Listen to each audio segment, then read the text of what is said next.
Assalamualaikum warahmatullahi wabarakatuh. Perkenalkan, saya Dedak Muhijaya. Di sini saya akan memaparkan mengenai soal evaluasi akhir semester dari mata kuliah Kreativitas dan Inovasi Bisnis Universitas Teknologi Digital. Langsung saja ke soal yang pertama, yaitu kaitan antara teori dan kuis kedua. Tapi sebelum itu, saya akan memaparkan mengenai perusahaan yang saya angkat pada materi kuis kedua, yaitu PT Epson. PT Epson atau dikenal juga dengan nama resmi PT Indonesia Epson Industri adalah perusahaan manufaktur printer terkemuka yang berlokasi di Egypt Industrial Park, Cikarang Selatan, Bekasi. Perusahaan ini merupakan anak perusahaan dari Seiko Epson Corporation asal Jepang yang berdiri pada 18 Mei 1942. Epson merupakan salah satu produsen printer komputer dan peralatan informasi dan yang berhubungan gambar terbesar di dunia. Berkantor pusat di Suwa, Nagano, Jepang, perusahaan ini memiliki banyak anak perusahaan di seluruh dunia. Anak perusahaan yang tersebar di berbagai negara memproduksi inkjet, dot, matrik, dan laser printer, scanner, komputer, desktop, bisnis multimedia, dan home theater, proyektor, televisi, home theater besar, dan komponen elektronik lainnya. PT Epson yang berada di Indonesia merupakan kantor penjualan dan pemasaran produk Epson di Indonesia. Kemudian untuk teorinya, menurut Zimmer dan kawan-kawan tahun 2009, kreativitas sebagai kemampuan untuk mengembangkan ide-ide baru dan menemukan cara-cara baru dalam melihat masalah dan peluang. Kemudian menurut teori lainnya, Fontana 2009-20, inovasi diartikan sebagai kesuksesan ekonomi dan sosial berkat diperkenalkannya cara baru ataupun kombinasi baru dari cara-cara lama dalam mentransformasikan antara nilai guna dan harga yang ditawarkan kepada konsumen dan atau pengguna, komunitas, sosietas, dan lingkungan. Ternyata, kedua teori tersebut sangat berkaitan dengan kreativitas dan inovasi yang digunakan PT Epson yang telah saya paparkan pada kuis sebelumnya. Presiden Global Epson Minoru Usui mengutarakan tentang upaya keberlanjutan perusahaan serta bagaimana teknologi dan kolaborasi baru yang merupakan bagian dari rencana masa depannya. Tujuan lain saat ini dari Epson adalah transisi ke perusahaan yang lebih fokus pada B2B.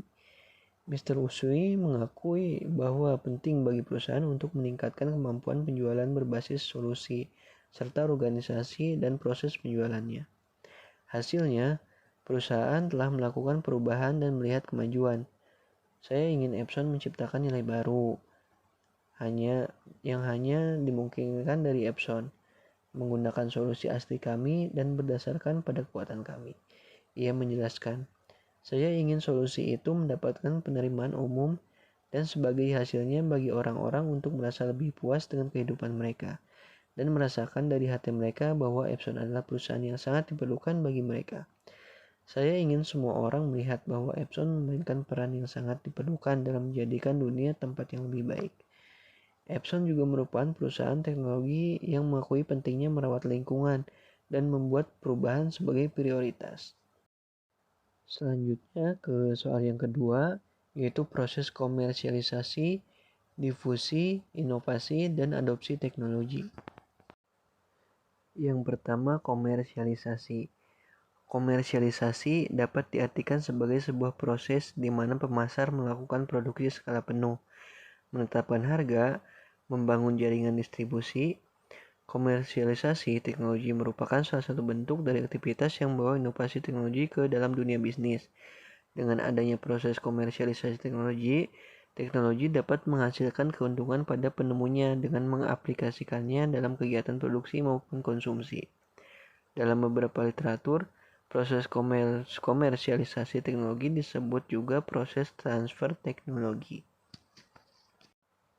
Proses mengkomersialisasikan penelitian bisa beragam, mulai dari pemberian lisensi atau izin penggunaan paten, pembentukan joint venture, kerjasama dengan bagi hasil dan risiko, hingga hadiah. Pihak Pihak pelaku transfer teknologi bisa bertindak atas nama lembaga ilmu pengetahuan, pemerintah, hingga perusahaan multinasional. Sebagai pihak yang menjembatani antar klien, fee yang diberikan bisa bervariasi dari bagi hasil hingga kepemilikan saham. Oleh karena itu, proses ini umumnya adalah multidisipliner di mana satu perusahaan transfer teknologi memperkerjakan berbagai ahli seperti ahli ekonomi, insinyur, pengacara, hingga ilmuwan. Yang kedua, difusi inovasi. Difusi inovasi adalah suatu proses penyebar serapan ide-ide atau hal-hal yang baru dengan upaya untuk merubah suatu masyarakat yang terjadi secara terus-menerus dari suatu tempat ke tempat yang lain, dari suatu kurun waktu ke kurun waktu yang berikut, dari suatu bidang tertentu ke bidang yang lainnya kepada sekelompok anggota dari sistem sosial. Proses difusi inovasi menurut Rogers 1995 dalam Schiffman dan Canuck 2010 bahwa proses difusi inovasi terdapat 4 elemen pokok, yaitu suatu inovasi dikomunikasikan melalui saluran komunikasi tertentu dalam jangka waktu dan terjadi di antara anggota-anggota suatu sistem sosial. Kemudian yang ketiga ada adopsi teknologi. Proses adopsi teknologi adalah suatu proses yang menyangkut proses pengambilan keputusan yang dipengaruhi oleh banyak faktor. Rogers dan Shoemaker tahun 1971 memberi definisi tentang proses pengambilan keputusan untuk melakukan adopsi inovasi, yaitu the mental process of an innovation to a decision to adopt or to reject and to confirmation of this decision, atau keputusan menerima atau menolak sebuah inovasi dan konfirmasi tentang keputusan tersebut merupakan suatu proses mental. Proses adopsi inovasi memerlukan sikap mental dan konfirmasi dari setiap keputusan yang diambil oleh seseorang sebagai adopter. Proses adopsi teknologi menurut Rogers pada tahun 1983, proses adopsi teknologi terdapat berbagai tahapan pada seseorang tersebut, yaitu yang pertama, tahap awareness atau kesadaran. Kedua, tahap interest atau keinginan. Yang ketiga, ada tahap evaluation atau evaluasi. Yang keempat, ada tahap trial atau mencoba. Dan yang kelima, terakhir ada tahap adoption atau adopsi. Selanjutnya ke soal yang ketiga, yaitu apa itu inovasi hijau? Inovasi hijau atau green innovation adalah upaya pembaruan dalam proses atau aktivitas manusia, berjalan seiring dengan gaya hidup ramah lingkungan dan ekonomi hijau serta saling mendukung satu sama lain. Sekilas mungkin terdengar biasa, namun sesungguhnya inovasi hijau dapat memberikan manfaat yang luar biasa, bukan hanya untuk manusia, tetapi juga tanah bumi yang mendukung kehidupan keberlanjutan. Manfaat dan tujuan inovasi hijau. Inovasi hijau juga bermanfaat untuk menghemat sumber daya alam seperti air, tanah, udara, hewan, dan tumbuhan agar tetap bersih, sehat, dan lestari. Tujuan inovasi hijau ini supaya kehidupan bisa dinikmati untuk generasi yang akan datang. Hambatan inovasi hijau antara lain 1. Estimasi tidak tepat terhadap inovasi. 2. Konflik dan motivasi. 3. Inovasi tidak berkembang. 4. Masalah keuangan. 5. Penolakan inovasi dari kelompok tertentu. 6. Kurang adanya hubungan sosial. Berikutnya ke soal yang keempat, yaitu apa itu inovasi terbuka. Inovasi terbuka atau open innovation adalah suatu proses di mana orang mencari dan mengkomersialisasikan ide-ide inovatif yang berasal dari luar organisasi. Tujuan dari inovasi terbuka adalah untuk menciptakan kolaborasi yang erat dalam penelitian dan pengembangan, desain, dan pengembangan produk baru, dan pengenalan pasar dengan pihak-pihak yang akan berbagi kepentingan bisnis perusahaan dalam kolaborasi tersebut. Model-model inovasi terbuka menurut Peter Chop dan Volcker pada tahun 2006 mengusulkan sebuah model 5 tahap berikut. Yang pertama, mencari peluang. Kedua, mengevaluasi potensi pasar dan daya cipta. Ketiga, merekrut mitra pembangunan potensial. 4, menangkap nilai melalui komersial. Dan yang kelima terakhir, memperluas penawaran inovasi. Strategi untuk mengembangkan bisnis melalui inovasi terbuka terdapat 3 area utama, yaitu funding, generating, dan commercializing innovation. Perbedaan inovasi terbuka dan inovasi tertutup. Pada inovasi tertutup, smart people bekerja untuk perusahaan. Sedangkan pada inovasi terbuka, tidak semua yang bekerja untuk perusahaan adalah smart people. Kemudian pada yang tertutup, untuk mendapatkan laba dari R&D, perusahaan harus mengembangkan sendiri. Sementara pada inovasi terbuka, eksternal R&D dapat membuat nilai yang signifikan dan internal R&D dibutuhkan untuk mengklaim beberapa bagian dari nilai tersebut.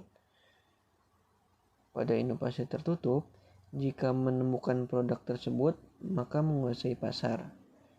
Pada inovasi terbuka, tidak bisa mendapatkan laba hanya dengan riset. Kemudian, pada inovasi tertutup, jika menjadi pertama kali yang mengkomersialisasikan suatu produk, maka akan menang. Sedangkan pada inovasi terbuka, membuat bisnis model yang lebih baik merupakan lebih baik daripada menjadi yang pertama kali memasuki pasar. Kemudian pada yang tertutup, jika membuat produk terbaik di industri, maka akan menang. Sedangkan yang terbuka, jika mampu menjadi yang terbaik dalam membuat penggunaan internal dan eksternal ide, maka akan menang. Kemudian yang terakhir, pada yang tertutup, perusahaan harus bisa mengontrol IP sehingga kompetitor tidak mengambil keuntungan dari situ. Sedangkan pada inovasi terbuka, perusahaan harus mendapatkan laba dari penggunaan IP oleh perusahaan lain, dan perusahaan seharusnya membeli IP perusahaan lain untuk keuntungan bisnis. Kemudian lanjut ke soal yang terakhir, yaitu UMKM yang berhasil menciptakan inovasi. Menurut saya, UMKM Raja Ngemil adalah salah satu UMKM yang berhasil melakukan inovasi di masa kini. UMKM Raja Ngemil yang dikelola oleh Nadine ini sangat berhasil dalam menciptakan inovasi baru pada era saat ini, karena ia memanfaatkan peluang bisnis berdasarkan pengalamannya. Ia mengembangkan ide-idenya untuk memulai bisnis kecil-kecilan dengan seadanya.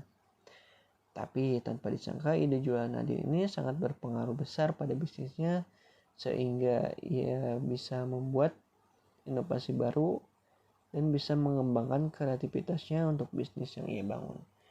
Bahkan dia telah memiliki ratusan reseller dari seluruh Indonesia, bahkan Basreng dari Bandung ini sudah mengepakkan sayapnya hingga menembus pasar Thailand. Sekian jawaban dari evaluasi akhir semester yang dapat saya paparkan. Kurang lebihnya mohon dimaafkan. Wassalamualaikum warahmatullahi wabarakatuh. Sekian, terima kasih.